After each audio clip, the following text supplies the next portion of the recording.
Um, Chair Moore, Chair Luxembourg, ranking members, and all the members of the Housing Committee, thank you for letting me testify today via Zoom.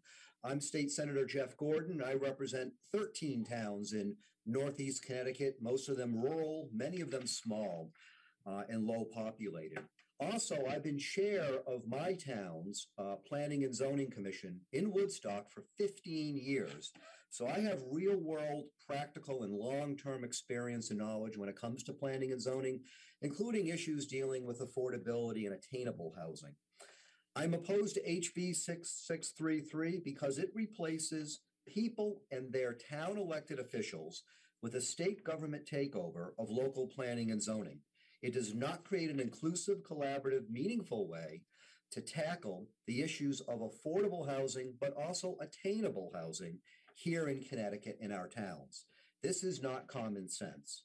The people of Connecticut know best what is best for the towns in which they live. That is local decision making, and that is local democracy in action. I do support responsible and reasonable ways to address the need for affordable housing. Working with people in each town who know best about attainable housing, realistically attainable housing for the people who live in their towns. HB 6633's fair share requirements are not realistic to be met by rural towns that do not have the infrastructure, transportation, or even the number of local jobs to sustain a big increase in the number of new affordable housing units mandated upon them. Forcing them to meet a metric created without regard to the unique factors and features of each town would cause a situation by which towns would be destined to fail of no fault of their own. Look at what happened in New Jersey with a failed fair share law.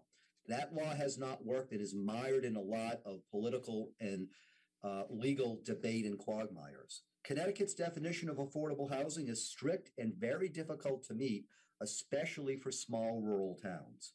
HB 5326 is a step in the right direction by recognizing housing that meets certain income requirements as counting towards a town overall affordable and attainable housing goal. And I do support that type of step.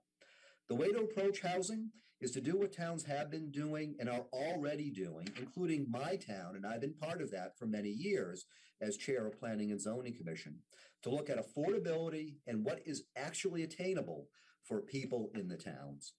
You look at the specifics of each community, you work with people in each community, you develop a plan to address housing that works and that is sustainable and realistic growth for each community, and you do that on an ongoing basis, just not through planning and zoning regulations, but also through housing plans, comprehensive housing plans.